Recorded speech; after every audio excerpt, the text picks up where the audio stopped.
Yes. And, the most senior siguro. During that time, after ng Rotary, ay, ulitin. Sige. Okay, sige, ikaw na.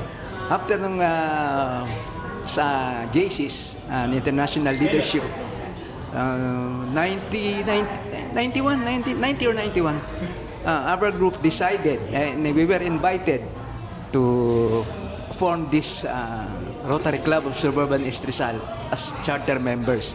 So, most practical and intelligent decision was to join the Rotary to continue the services to the public. Ayun. And what keep me to this group, I stick to this group. Kasi yung fellowship o yung friendship, ando dun eh. It's a family already. Para bang, hindi second, no? Third family for me. Mababait, magaganda na, mga gwapo pa. Parang kami. And really, nakakatulong ka na. Ika nga, marami ka pang kaibigan. Instant friends, in short. Good evening.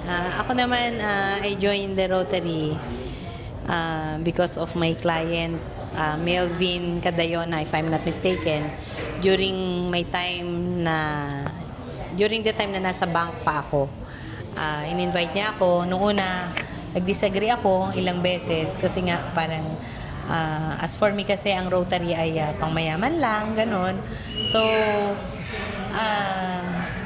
but since na-convince naman niya ako, I found out na okay naman pala ang Rotary, di ba? And it's not only for mayayaman, but yung kasing joy na itutulong, nakakatulong ka sa ibang tao, parang it's another thing for me.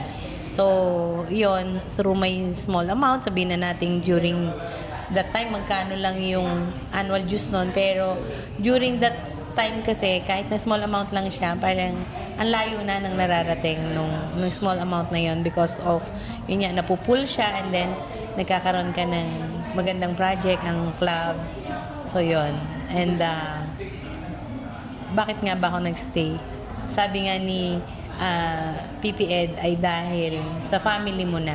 Nagkaroon ka ng bagong set of friends, tapos yung family, yung parang naging family mo na siya kasi nga parang everything, not siguro everything, pero parang naisi-share mo yung kung ano yung nararamdaman mo, kung ano yung gusto nyo para dun sa club, and yun, parang hindi na rin makaalis or hindi naman sa kaya lang parang nung ginawa kasi akong treasurer, so parang for me is yung talent ko, sabihin na nating talent siya, is napapakinabangan ng Rotary at malayo yung naaabot. So yun. So yun lang at magandang gabi po.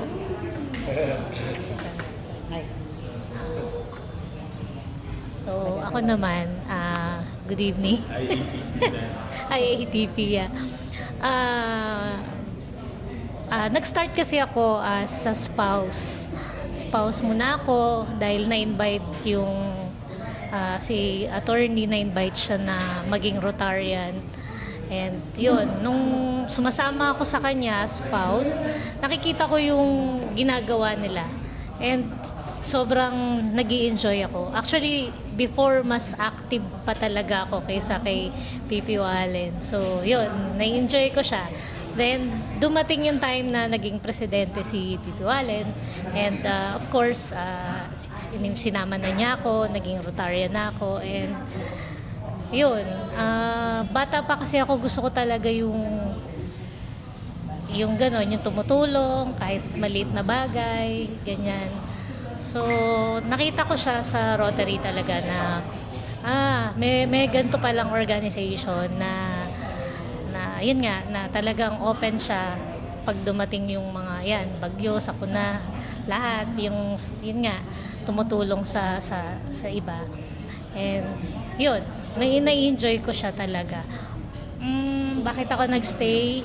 Yun, bukod sa meron tayong second family dito sa Rotary, meron din tayong maraming friends At saka, kagaya nga ng sinabi rin nila Tita Baby, Tito Ed, nakakatulong ka na masaya ka pa. So, yun. Yun lang.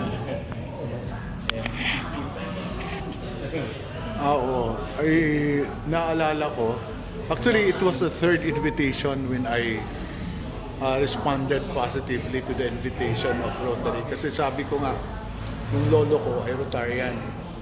Pero yung father ko hindi siya nag-Rotary kasi formalan daw ng formalan. So, but on the third invitation, kasi yung headquarters ng Rublo, nasa taas lang aking office. So, yung mga past presidents bumaba talaga sa akin. And they practically coerced me into attending just one.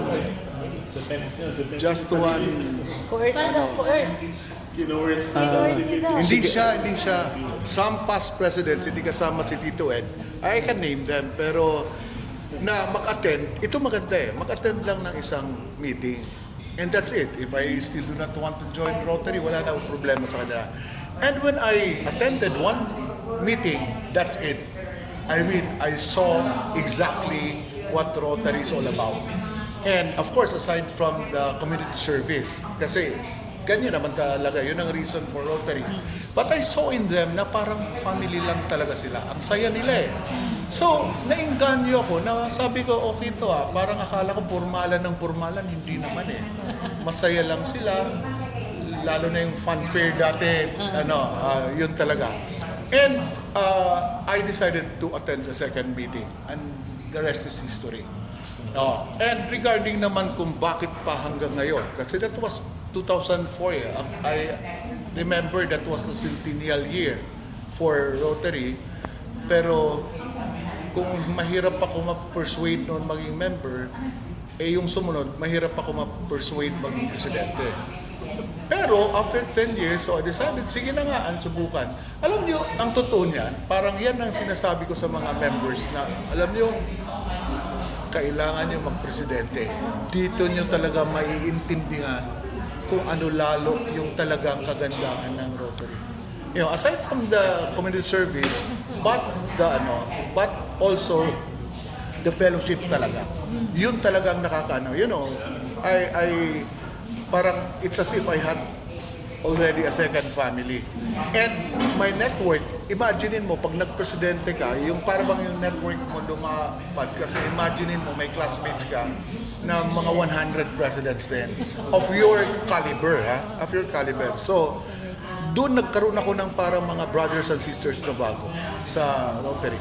And this was during the best class year na. Imagine, after 10 years. And right now, 2014 yun, 2015. And right now, another decade, nandito pa rin ako.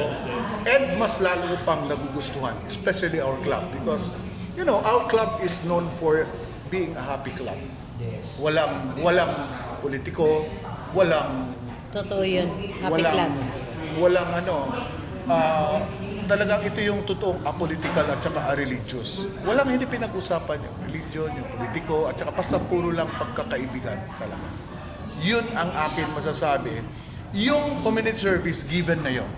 Palagi tayong tumutulong from our very pockets, from district grant, from global grants. Kaya mas masarap, parang being happy in community service plus the fellowship that you get from your co-members.